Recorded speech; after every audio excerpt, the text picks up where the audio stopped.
आप देख रहे हैं MS न्यूज। मैं आपके साथ मोहिद्दीन इनामदार। आइए आज की खबर पर नजर डालते। ಮಾಧ್ಯಮದ ಮಿತ್ರರಿಗೆ ನಮಸ್ಕರಿಸುತ್ತಾ ನೇರ ಈ ಪತ್ರಿಕಾಗೋಷ್ಠಿಯ ವಿಷಯಕ್ಕೆ ನಾನು ಬರ್ತೀನಿ.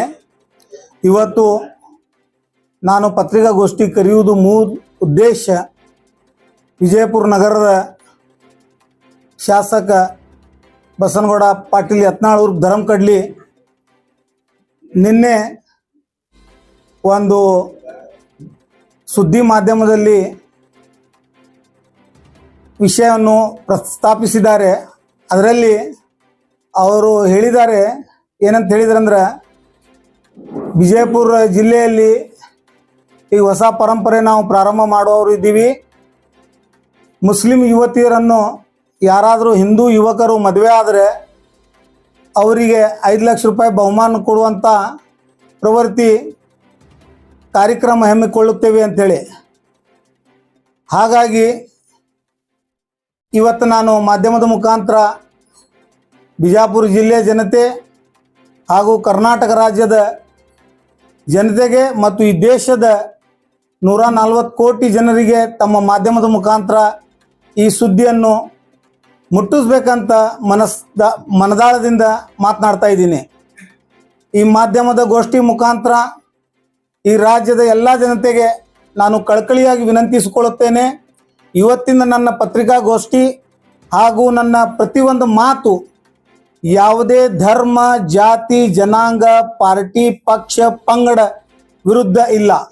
ದಯಮಾಡಿ ಯಾರೂ ಇದನ್ನು ವಿಷಾಂತರ ಮಾಡಿಕೊಂಡು ಅಥವಾ ಯಾರದೇ ಪ್ರಚೋದನೆಗೆ ಒಳಗಾಗಿ ಅರ್ಥಿಸ್ಕೊಳ್ಳಬಾರ್ದು, ತಪ್ಪು ಅರ್ಥಿಸ್ಕೊಳ್ಬಾರ್ದು. ಯಾಕೆ ಅಂತಂದರೆ ಇದು ಕೇವಲ ನಮ್ಮದು ಸಮರ, ನಮ್ಮದು ಯುದ್ಧ, ನಮ್ಮದು ಜಿಹಾದ್.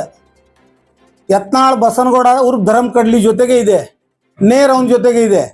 ನಾವು ಭಾರತೀಯ ಜನತಾ ಪಕ್ಷದ ವಿರುದ್ಧ ಅಲ್ಲ, ಕಾಂಗ್ರೆಸ್ ಪಕ್ಷದ ವಿರುದ್ಧ ಅಲ್ಲ, ಯಾವುದೇ ಮಂತ್ರಿಗಳದ ವಿರುದ್ಧ ಅಲ್ಲ, ಯಾವುದೇ ಪಾಟೀಲರ ವಿರುದ್ಧ ಅಲ್ಲ, ಯಾವುದೇ ದಲಿತರ, ಅಲ್ಪಸಂಖ್ಯಾತ ದಲಿತರ, OBC, ಅದರ್ ಬ್ಯಾಕ್ವರ್ಡ್ ಕ್ಲಾಸಸ್, ಅಪರ ಜಾತಿಯ, ಲಿಂಗಾಯತರು, ಪಂಚಮಶಾಲಿಯರು, ಯಾವುದೇ ಅನ್ಯ ಧರ್ಮೀಯರು, ಇಸ್ಲಾಂ ಧರ್ಮ ಬಿಟ್ಟು ಅನ್ಯ ಧರ್ಮೀಯರ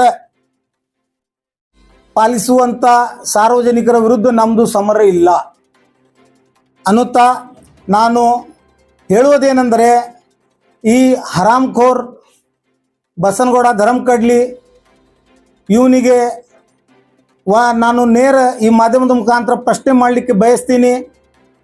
ಇವನು ನಿಜವಾದ ಹಿಂದೂ, ಸನಾತನ ಹಿಂದೂ ಇದ್ದಿದ್ದಂದರೆ ಇವನು ಇನ್ನೊಮ್ಮೆ ರಾಮಾಯಣ ಓದಬೇಕಾಗಿದೆ, ಇನ್ನೊಮ್ಮೆ ಮಹಾಭಾರತ ಓದಬೇಕಾಗಿದೆ.